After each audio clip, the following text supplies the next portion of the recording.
नमस्कार, जय जोहार। बहुत स्वागत है आपका एनडी गुहार छत्तीसगढ़ में। आपके साथ मैं हूं विवेक पांडे। तो भाजपा के एटीएम वार पर छत्तीसगढ़ की सियासत गरमाई हुई थी, लेकिन अब इसमें नान घोटाला और पनामा पेपर्स तक की एंट्री हो गई है। सीएम भूपेश बघेल और पूर्व सीएम डॉक्टर रमन सिंह के बीच मानो एक ट्वीट वार छिड़ गया है। डॉक्टर रमन सिंह ने एक बार फिर सीएम भूपेश बघेल पर करारा हमला किया। उन्होंने कहा कि बाकायदा ये कहा है कि सीएम का मतलब कांग्रेस हाईकमान का करप्शन माफिया समझ लिया गया है। डॉक्टर रमन सिंह ने कहा कि सीएम भूपेश ये सिद्ध करें कि सेंट्रल एजेंसी भाजपा के इशारे पर काम करती है। अगर वे साबित नहीं कर पाए तो मैं उन पर मानहानि दावा करूंगा। वहीं सीएम भूपेश बघेल ने भी डॉक्टर रमन सिंह पर निशाना साधा और ये कहा है कि कमीशन खोरी डॉक्टर रमन सिंह के कार्यकाल में हुई और भ्रष्टाचार का काला चिट्ठा इनके साथ है। तमाम विषयों पर हम चर्चा करेंगे। पहले आपको पक्ष विपक्ष क्या कुछ इस पूरे मामले में कह रहे हैं, ये आपको सुनवा देते हैं।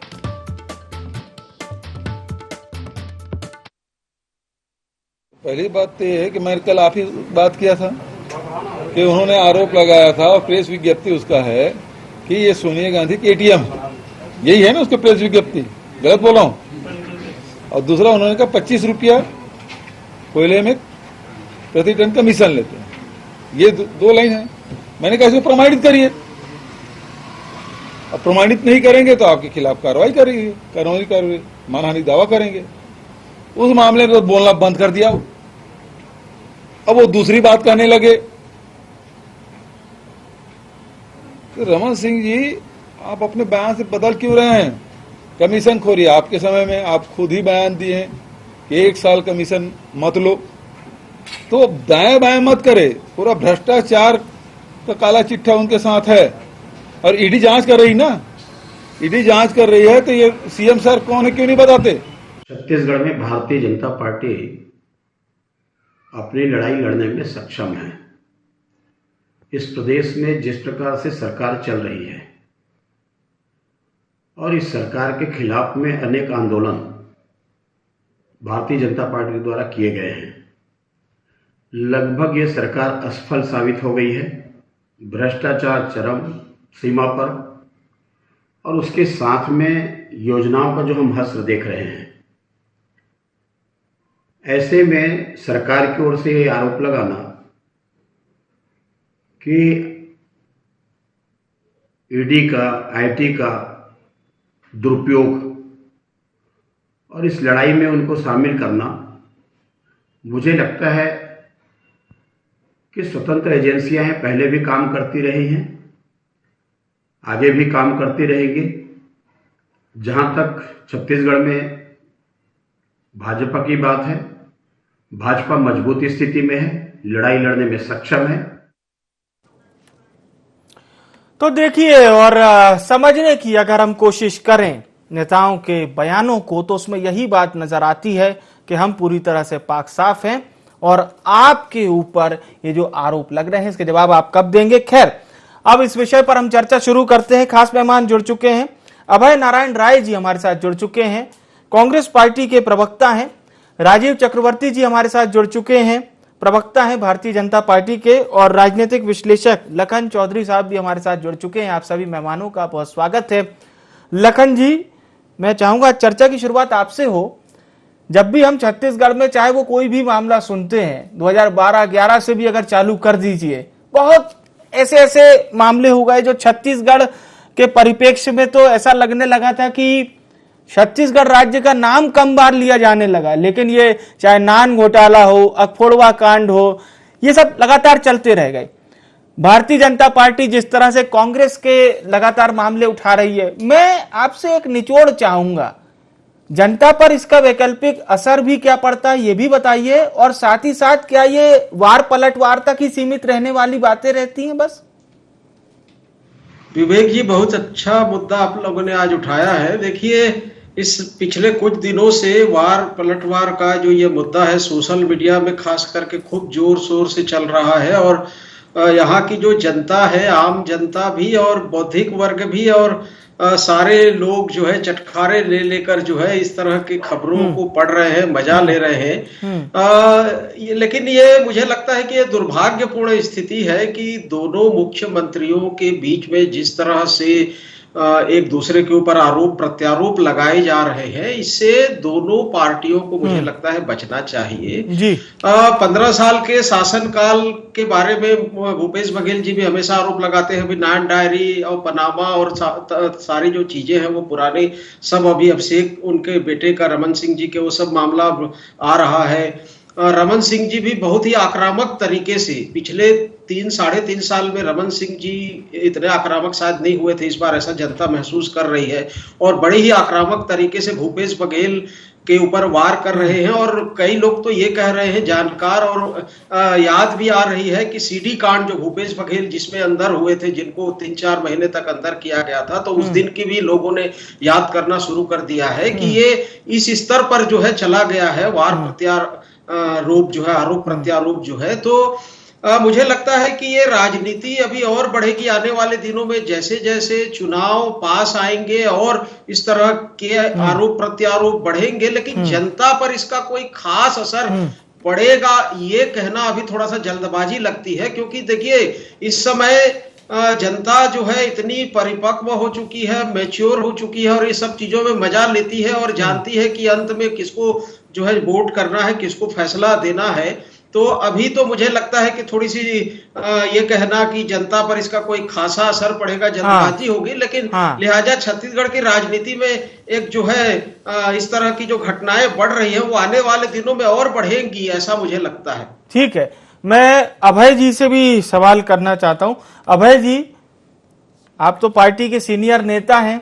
पहले भारतीय जनता पार्टी ने भूपेश बघेल जी पर जो टिप्पणी की, ब्रजमोहन अग्रवाल जी ने वही बात कही, कई पूर्व मंत्रियों के मुंह से हमने सुना मुख्यमंत्री भूपेश बघेल जी को लेकर जो आला कमान के साथ रिश्ता बताया था। हालांकि सख्त प्रतिक्रिया आप लोग की सामने आई, लेकिन अब आप लोग का यह कहना है कि जो घोटाले रमन सिंह सरकार में हुए थे उसको लेकर बीजेपी कुछ नहीं कह रही, यानी बिल्कुल वार पलटवार के मूड में हैं आप लोग। और अब तो खैर मानहानि का वाकया भी चल रहा है दोनों ओर से। विवेक जी, 15 साल तक जो इस प्रदेश के मुखिया रहे और जिन्होंने भ्रष्टाचार के सारे रिकॉर्ड तोड़े, 5 साल की जो आखिरी साल की सरकार थी उसमें कितनी पद यात्राएं कांग्रेस ने भ्रष्टाचार के खिलाफ की, ये रमन सिंह को याद करना चाहिए।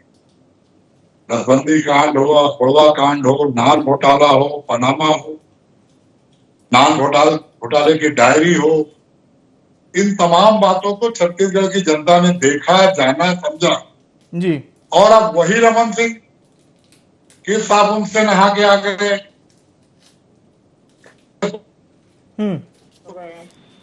रमन सिंह को हाईकमान नकार चुका है, नए नेतृत्व की तलाश हो रही है, नेता प्रतिपक्ष बदल दिए गए, प्रदेश के अध्यक्ष बदल दिए गए।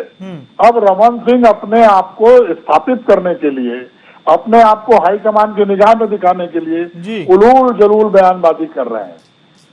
15 साल के एक मुख्यमंत्री रहे व्यक्ति को ये शोभा नहीं देता। 4 साल की सरकार में आप किसी योजना पे उंगली नहीं उठा पाए, आप किसी काम में कोई गड़बड़ी नहीं खोज पाए, आपने कोई ऐसी बात जनता के सामने नहीं लाई कि जनता आप पे विश्वास करे। छत्तीसगढ़ का किसान खुश, छत्तीसगढ़ का मजदूर खुश, छत्तीसगढ़ के व्यापारी खुश, छत्तीसगढ़ का बाजार गुलजार। तो अब वही देखो, छत्तीसगढ़ी में कहावत है कि मैं कुछ नहीं कर पाऊंगा तो कम से कम टोना जादू की बात करूंगा। जो अंधविश्वास में हम लोग विश्वास नहीं करते, मैं कहावत की बात कर रहा हूँ कि जब कुछ नहीं करूंगा तो टोन दूंगा। हालांकि अंधविश्वास है, लेकिन रमन सिंह जी आज उसी श्रेणी में आके खड़े हो गए हैं।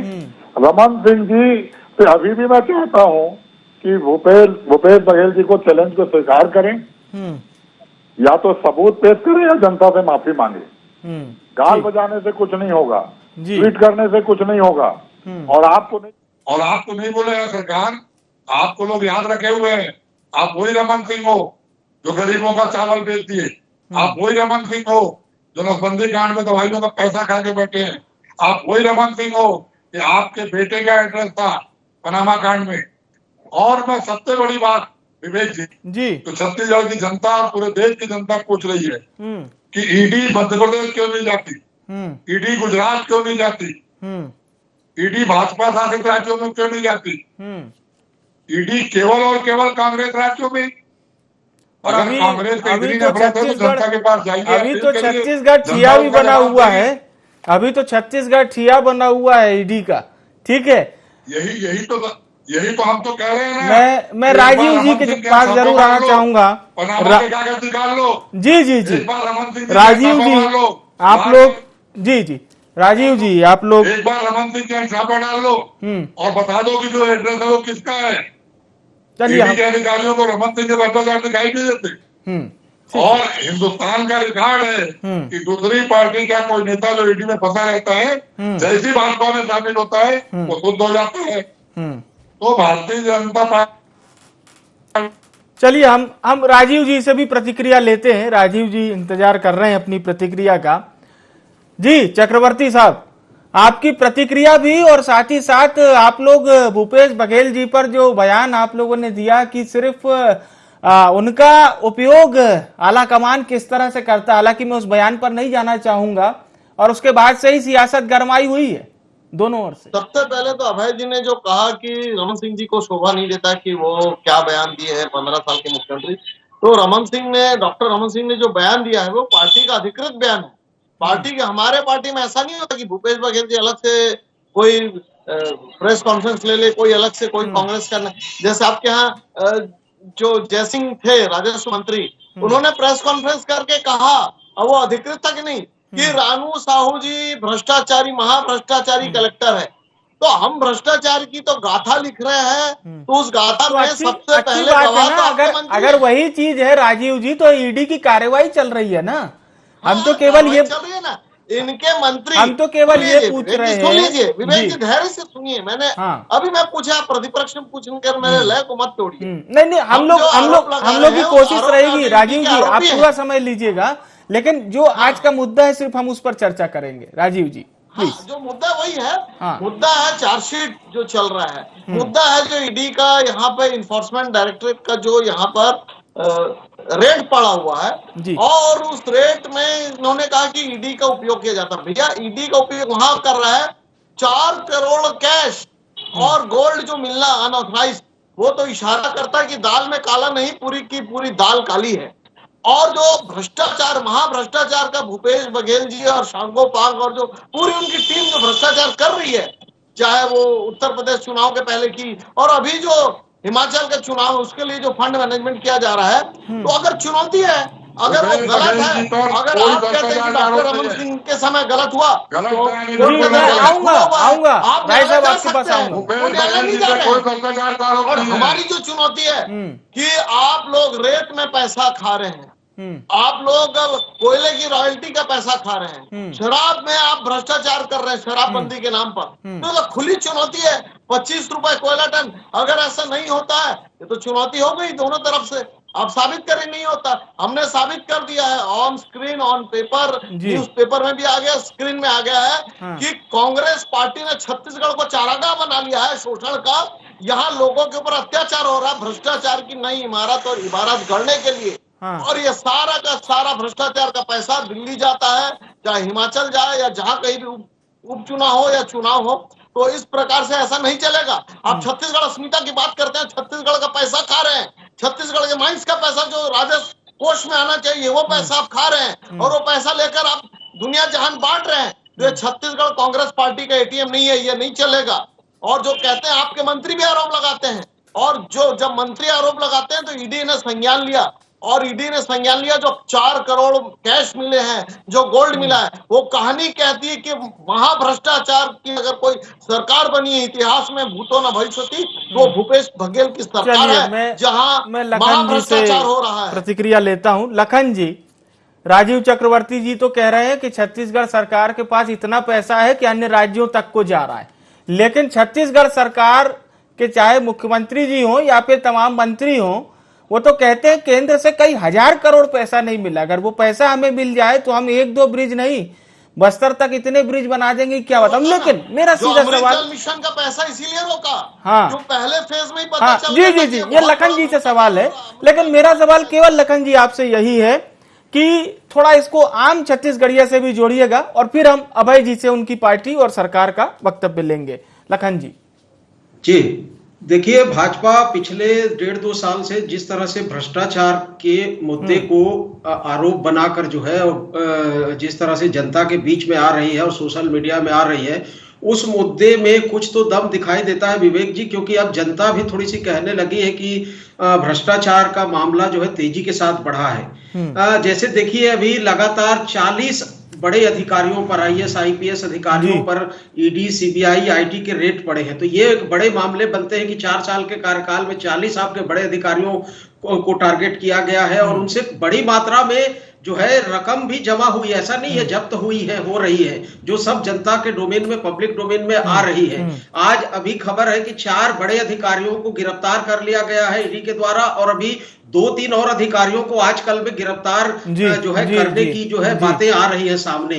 तो इन सब मुद्दों से जनता के बीच में भी एक मैसेज तो जा रहा है कि सरकार के खिलाफ, कि आखिर भूपेश बघेल जी के जो विश्वस्त अधिकारी हैं उन पर इस तरह CBI का, ईडी का और ये जो टारगेट क्यों किया जा रहा है। भाई आखिर सरकार भूपेश बघेल को भी तो अपनी छवि की चिंता करनी चाहिए। लखन जी आपको याद होगा अभी कुछ समय पहले की बात है, झारखंड में भी ऐसा ही एक वाकया हुआ था। हालांकि झारखंड का वाकया पूरा खनिज विभाग से जुड़ा हुआ था।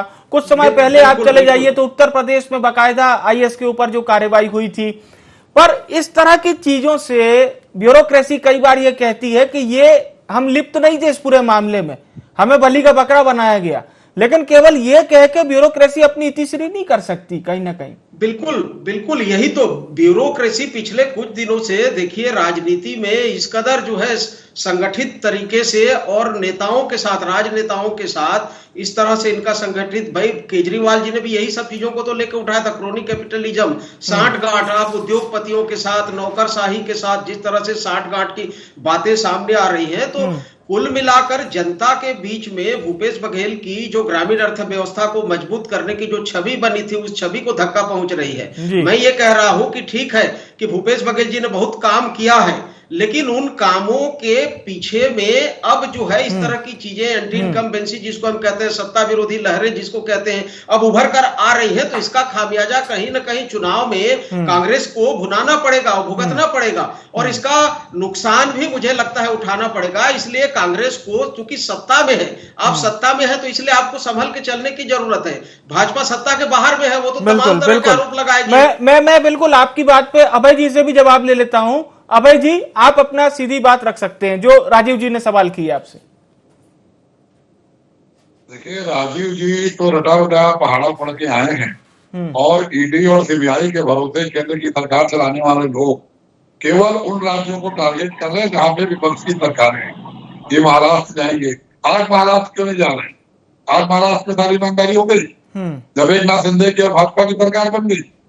अब वहां क्यों नहीं जा रहे हैं? दिल्ली में केजरीवाल को तंग करने का काम करेंगे, छत्तीसगढ़ में भूपेश सरकार को तंग करने का काम करेंगे।